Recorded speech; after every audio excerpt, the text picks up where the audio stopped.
Our bodies, the complex machines that have been forged over millions of years, are resilient and remarkable. But despite this resilience, profound mistakes can emerge. But luckily, as humans, we possess the ability to adapt and persevere. But imagine your own body turning against you. Well, such is the case in type 1 diabetes, or T1D for short. T1D is an autoimmune disease where the immune cells will attack cells of the pancreas. And these cells are responsible for producing an important hormone called insulin. Insulin regulates our blood sugar. And when our blood sugar is unregulated, this can lead to detrimental complications and even death. And though T1D has been around for a very long time, it wasn't until the 1800s when the only treatment available was to be placed on a restrictive diet. And that diet would lead to starvation, and these people would die at very young ages. But then a breakthrough happened. With Dr. Frederick Banting's relentless perseverance, which ended up saving millions of lives from T1D today. Now, Banting's journey wasn't easy. You see, he failed out of college his first year. And then when he tried to enter the Army, he was rejected.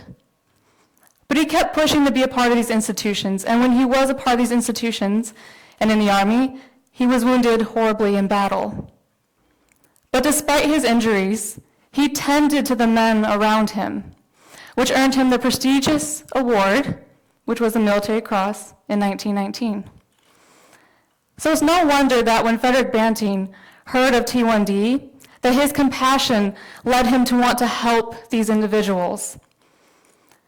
And so at the University of Toronto, alongside John McLeod, his advisor, a student, Charles Best, and a chemist, James Collip, were the first to ever successfully isolate insulin from the pancreas. And this awarded McLeod and Banting the Nobel Prize in Physiology. But again, this journey wasn't easy. You see, when Banting first approached McLeod of his idea, of his hypothesis, Banting only gave him 6 weeks to prove this hypothesis. Now, to put that into context, as a graduate student, we are typically given 4 to 6 years to test a hypothesis, let alone find a treatment. But Banting continued to push the boundaries of his environment because he firmly believed that innovation would require a willingness to challenge the conventional wisdom around him. And him and Best truly believed that what they were doing was right. And thank goodness they did, because just a year later, they successfully treated a young 14-year-old boy with insulin. And then this went on to T1D patients no longer starving and dying from that starvation, to suddenly a society where T1D patients can live full and vibrant lives today, like my good friend and esteemed colleague, Julian Krause, who also has the biggest sweet tooth out of anyone I know. But this also led to not only saving lives, but other inventions that could help improve the quality of these patient lives. And one of those was the very first insulin pump by Dr. Arnold Kadesh, which at this time was the size of a Marine backpack, and has now gone down with technology to the size of a small pager. And so, looking at Banting's story, I aim to model my life in the way that he did, through perseverance. However, perseverance for me is rooted in my family, particularly my parents, John and Cheryl. You see, we grew up in a small town of Yarnell, Arizona, and my parents even though we had nothing, or little to nothing, always made it feel like that was not the case. You see, my father, he would read us the adventurous creations of J.R. Tolkien and C.S. Lewis, and the world always felt larger, more grand, more magical than what it was. My father, also the local pastor, and one of the bravest men I've known, additionally would travel abroad, and he would help people escape religious persecution. My mother, well, she instilled discipline in us through homeschooling routines that she would conjure that ended up looking something like this. And I completely thrived in this environment. You see, I loved learning about music, literature, and above all, being creative. So, you can imagine my disappointment when adversity had struck our family, and suddenly we had to be removed from those naive and comfortable walls of homeschooling because my parents wanted to pursue their job in teaching, and they were around the age of 40. And so they told us that we had to pick up and go into the rowdy halls of public school. Now this brought its own challenges. For one, my siblings and I all had to take an entrance exam. Well, my siblings, they excelled at this exam, where I, on the other hand, I failed miserably. And I was so disappointed that when I came back from that exam, I ran to my bed and tried to hide from the world. My father walked in, 6 feet tall, sat on the bed next to me, and said, "Hey, did you know Paul McCartney was actually left-handed?" And I remember thinking, Dad, come on, now's not the time. I'm very disappointed in myself. But Paul McCartney was one of my favorite musicians. But then he said, the thing is, you're creative. So your path might be different than others.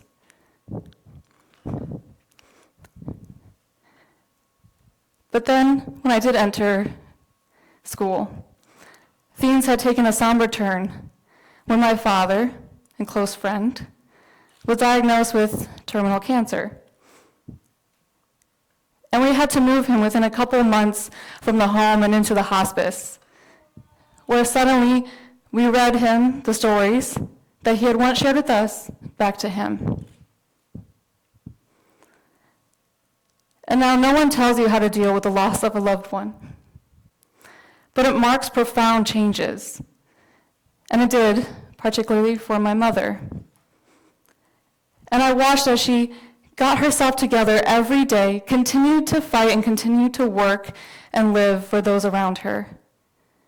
And I believe even more now to this day that that is one of the bravest things one can do in a crisis. Then I decided to embark on a journey into science, inspired by this loss, and inspired by the clinicians in the hospitals that were around me. And I initially wanted to be a clinical doctor, but my trajectory shifted when I took a pathology course by Dr. Robert Keller. And as an undergraduate, in his course, he talked about his tissue engineering lab. And I grew extremely fascinated and pestered him to be a part of that lab. And eventually, he succumbed and let me into his lab. And he gave me the greatest gift, because he taught me how to be creative with science.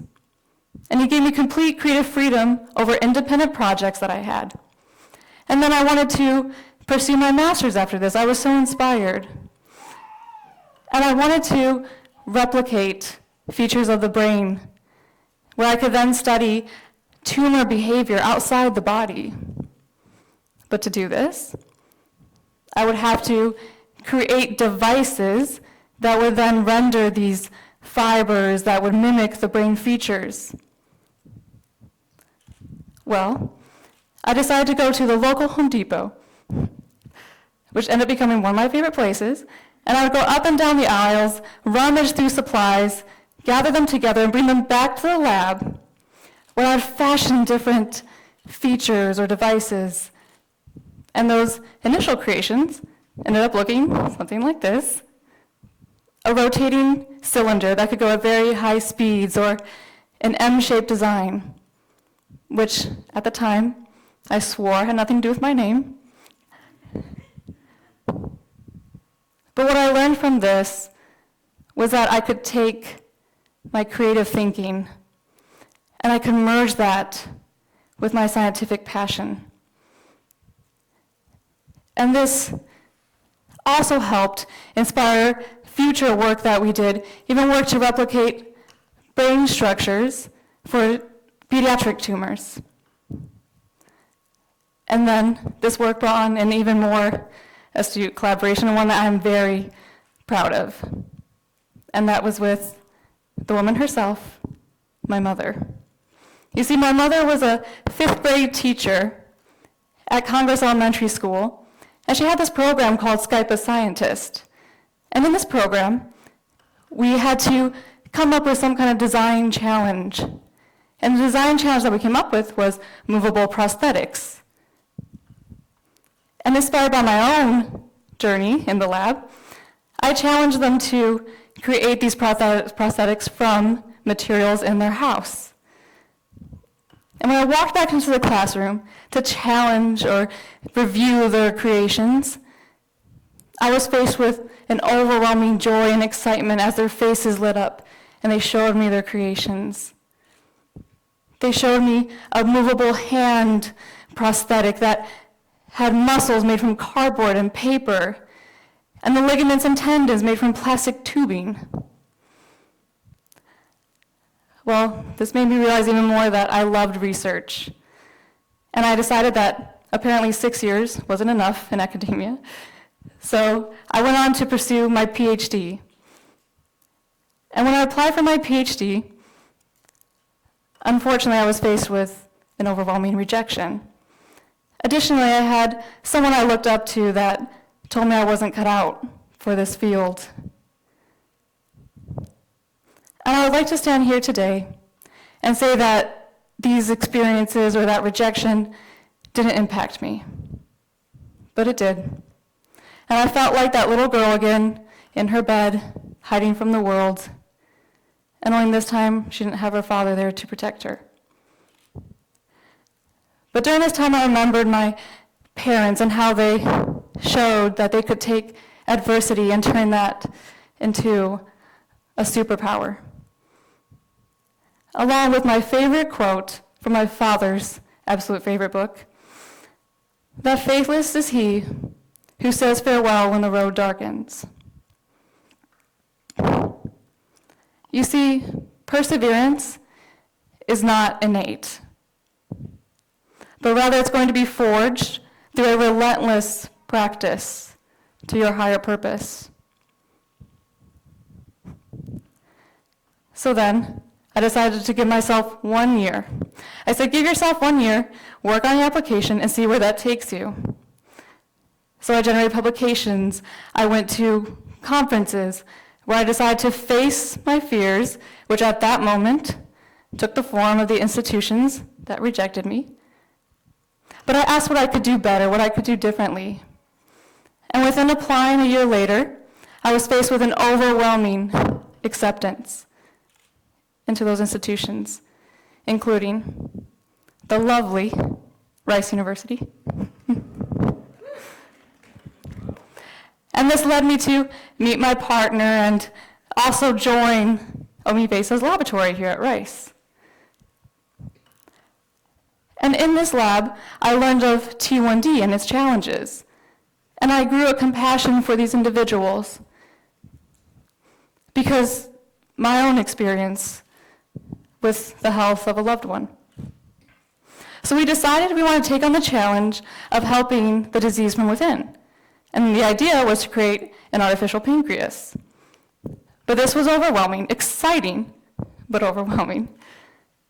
Because how does one go from insulin injections to an insulin pump to suddenly an artificial pancreas? Well, I had the pleasure of meeting Dr. Jordan Miller briefly during my time at Rice. And Jordan Miller pioneered this amazing 3D printing concept where you could take cells and merge that with biomaterials to fabricate these organ-like mimics that were very intricate, and they possessed intricate features such as blood vessels. And recognizing the potential of this technology, we decided to utilize it for creating a pancreatic mimicking device. And I recognized that this was a big challenge, and I probably didn't have all the expertise to conquer this. So I worked with other colleagues, people that had worked in chemistry, biomaterials, medicine, and suddenly I saw a team begin to form. And that team was filled with like-minded individuals who were just as passionate as dedicated to our cause. And these were people from all over the world: Spain, India, Tajikistan, Germany. And one of my favorite stories is of a med student named Julian, who I mentioned earlier, who heard of our cause all the way in Germany. And he decided to dedicate a research year to helping us. And to this day, he stands true to his conviction that we must cure diabetes before he leaves. But altogether, we are inspired by work like Banting's and Best's. And as we move to the preclinical stage of our work and into forming clinical collaborations, we understand that scientific ingenuity must be accompanied by perseverance. Because scientific research, much like life, is unpredictable. And that's why I like to use the word research as retry. And I apply this not only to my professional realm, but to my personal challenges as well, where failure is going to be inevitable. And we have to adapt the ability to try and understand that we might fail and then retry.